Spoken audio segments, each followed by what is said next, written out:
슈퍼 로봇 대전은 만들기가 까다롭습니다. 여러 업체의 판권이 필요하지만 일본은 저작권, 판권, 관리가 복잡하고 까다롭기로 유명하고 토호처럼 콘텐츠 제휴에 보수적인 회사도 있지요. PC98로 나온 슈퍼 엘렉션 대전 SEX 발음 주의하시길 바랍니다. 란 게임을 아시나요? 이 작품은 다이나믹 프로의 자회사 다이나믹 기획이 만든 것으로 아무리 봐도 슈퍼 로봇 대전의 짝퉁처럼 보입니다만 슈퍼 로봇 대전과 다이나믹 프로의 관계를 생각하면 딱히 뭐라고 할 수 없는 게 현실이지요. 하지만 이 어려운 프로젝트가 제4차 슈퍼 로봇 대전을 기점으로 성공하면서 반프레스토는 슈퍼 로봇 대전을 20년간 계속될 프랜차이즈로 기획합니다. 이후 윈키소프트는 하나의 슈퍼 로봇 대전이 아니라 플레이스테이션용 게임 신 슈퍼 로봇 대전 그리고 세가 세턴용 게임 슈퍼 로봇 대전 F를 동시에 개발하게 됩니다. 하지만 이어진 행보는 도저히 사업을 20년간 할 회사의 행보라고는 볼 수가 없었죠.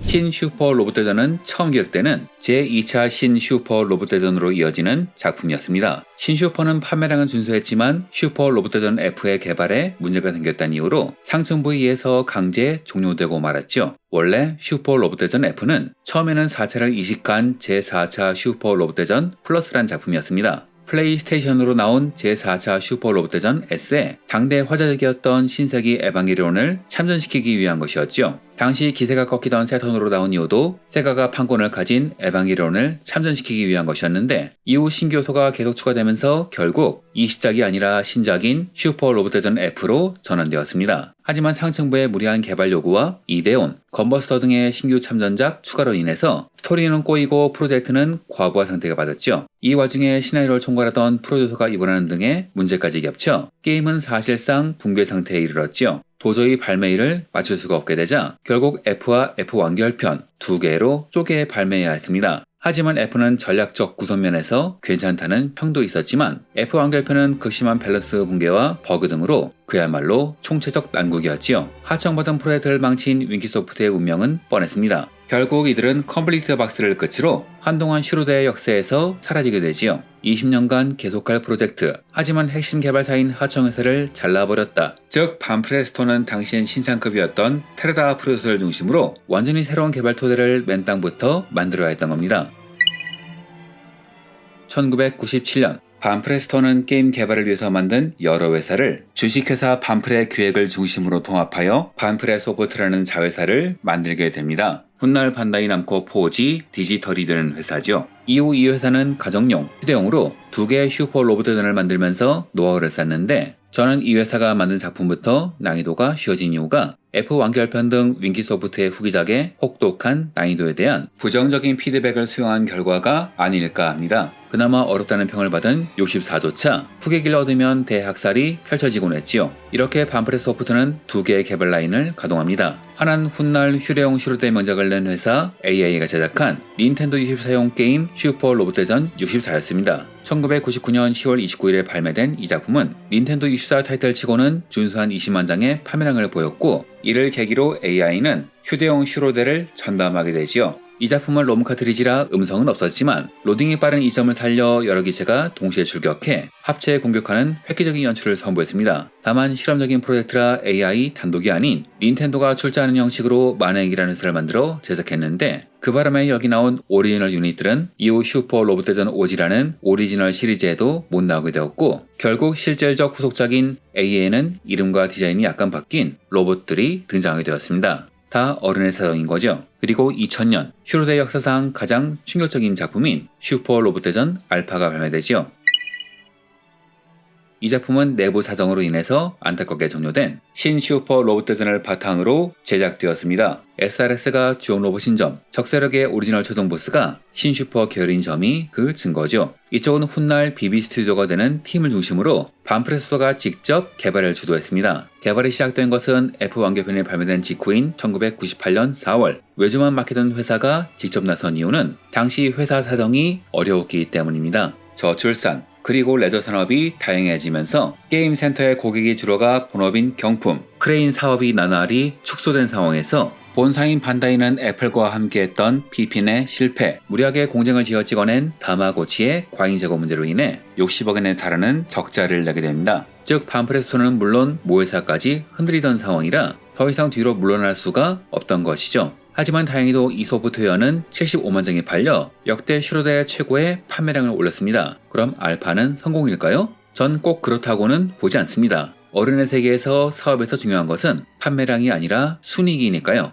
알파는 매출은 환상적이었지만 2년이란 개발기간과 대량의 애니메이션, 성우, 판권 비용 등으로 막대한 비용을 소모했습니다. 비즈니스의 철칙이라는 투자 대비 2배 수익을 달성하지 못했던 것이죠. 게다가 관리 면에서도 문제가 있었습니다. 슈퍼 로봇대전의 방송인 우마스기 웨이브에서 나온 말에 의하면 처음에는 전투씬을 약간만 움직이는 것을 생각했지만 스태프 중 한 명이 발시오네를 멋대로 고퀄리티로 만든 것을 보고 이를 게임에 그대로 투입하면서 다른 작품도 애니메이션이 추가되는 바람에 작업량이 급격히 불어났다고 합니다. 쉽게 말하면 개발 방침이 도중에 바뀐 것이죠. 그래서인지 몰라도 PB보다 인게임 애니메이션이 더 화려해서 왜 PB를 이렇게 만들었지? 란 말이 나왔습니다. 그런데 제작 방침을 바꾼다는 것은 기존의 제작 내용을 파기한다는 이야기니 덕분에 제작비가 예상을 크게 초과해버린 겁니다. 애니메이션 제작 인력, 부동산과 기재 임대료도 모두 돈이니까요. 예상외로 부진한 실적에 실망한 상층부는 미니 시나리오를 넣은 팬디스크를 만들라고 지시하지만 이게 마음에 들지 않았던 테라다 프로듀서는 이왕 만들 거면 제대로 만들어야 한다는 취지하에 알파와 이어지는 정식 후속작을 만들기로 합니다.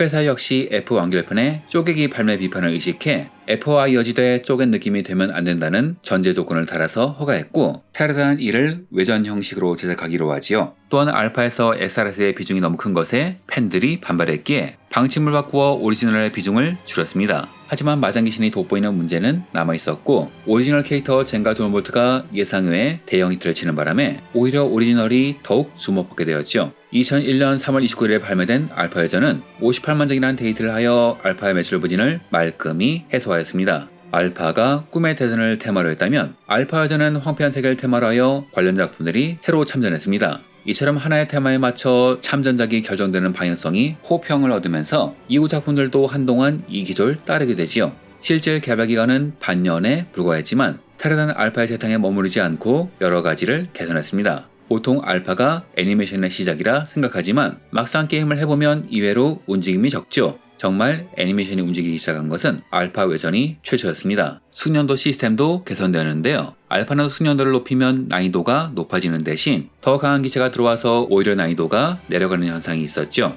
반면 알파 여전은 숙련도를 높이면 양상기 등 상대적으로 약한 기체가 들어오게 바뀌었습니다. 이는 좋은 커스텀기를 얻고 싶었던 유저에겐 불만이었지만 밸런싱을 위해선 나름 훌륭한 개선이었죠. 또한 시스템상 양산형 기체를 풀교조하면 어설픈 주업기보다 강력해지기에 전략적으로 파고들 여지도 있었습니다. 단 알파의 발매일로부터 1년도 지나지 않은 시점에서 나온 급하게 만든 작품이었기에 불안정한 버그가 정말 많은 작품이었습니다. 정말 정성이 느껴지는 게임이었기에 아쉬운 부분이었죠.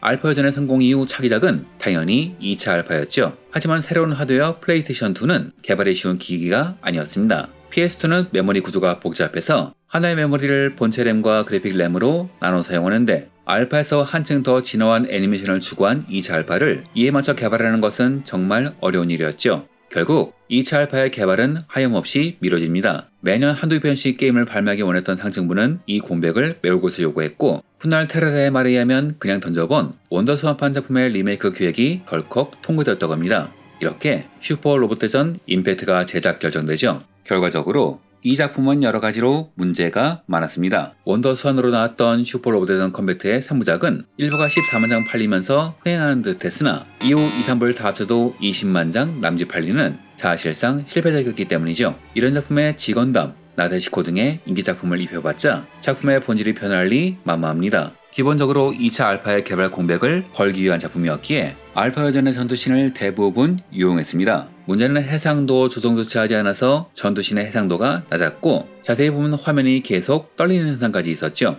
이를 숨기기 위해서 PB는 신규 참전작의 전투씬으로만 구성되었는데 그래서 유저들의 배신감이 유난히 큰 작품이기도 합니다. 난이도도 문제였습니다. 알파 여전의 하드한 난이도가 좋은 반응을 얻자 회사는 난이도를 높일 것을 지시했고 제작팀은 이를 너무 충실하게 수행했죠. 그냥 해도 난이도가 높은데 숨겨진 시나리오, 도망치는 보스까지 잡는다면 그 난이도가 더욱 폭증하는 작품이었으니까요. 1부부터 수승 적응 기체가 하나도 없는 상황에서 수승형 기체가 적으로 나오기에 지형 적응을 모르면 클리어가 힘들었습니다. 그래서 고객센터에 1월 깨는 법을 묻는 전화가 폭증했다고 하지요. 임팩트는 65만 장이란 높은 성적을 거뒀습니다. PS2로 나온 첫 슈로데란 2점 덕분이었지요. 하지만 상업적인 성공과는 별개로 이 극악한 난이도는 유저들에겐 고통이었습니다. 난이도가 이 모양이니 초보자 끌어들이기는 당연히 실패고요. 이 와중에 GBA용 A가 적절한 난이도로 호평을 받고 35만 장이 팔리는 대형 히트를 치자 상층부는 어려운 슈로데를 완전히 포기하게 되지요. 그래서 2차 알파부터는 테라다가 생각하는 난이도, 무계조로 클리어가 가능한 난이도로 맞춰지게 되지요.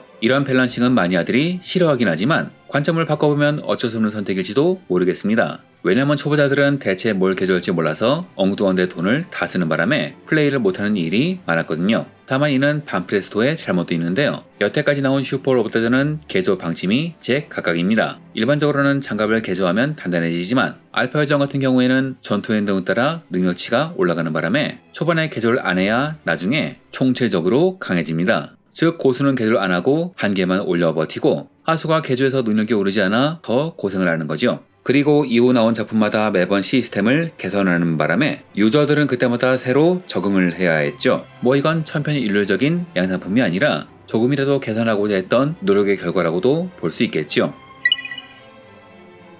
슈퍼 패미컴에서 플레이스테이션으로 그리고 플레이스테이션 2로 넘어가는 이 시기, 윈키 소프트라는 아군이 떠나고 반프레스토가 자체 개발팀을 꾸려가던 이 혼란기는 90년대 외주 개발에만 의존하던 회사가 스스로 일어서야 했던 뼈아픈 성장통의 기록이자 여러 제작사가 겪었던 혼란기이기도 했습니다. 90년대에는 자체 개발팀이 없이 외주 개발로만 먹고 사는 회사가 많았습니다. 대표적으로 애니스가 있는데 주력 타이틀인 드래곤 퀘스트마저 호리 유지의 회사인 아머 프로젝트가 외주로 만든 작품이었죠. 하지만 플레이스테이션의 시대가 열리면서 하청업체들이 직접 개발에 뛰어들자 일부 회사들은 직접 시장에 뛰어들어야 했고 이는 반프레스토도 마찬가지였습니다. 그리고 앞서 말한 어려움을 딛고 개발에 성공한 것이죠. 하지만 반대기 자체가 어려웠기에 이후 환경은 급변하게 됩니다. 1998년 앞서 말한 위기로 경영위기에 빠진 반다이는 이를 해결하기 위해 반프레스토의 사장 스기우라 유키마사를 본사로 불러들이죠. 이후 2005년 반다이는 게임 메이커인 남코를 인수합병, 2008년엔 반프레스토의 게임 소프트 사업과 어뮤즈먼트 사업을 흡수하면서 새로운 반프레스토가 되죠. 이렇게 슈퍼 로봇대전을 둘러싼 환경은 서서히 바뀌게 됩니다. 이상으로 영상을 마칩니다. 감사합니다.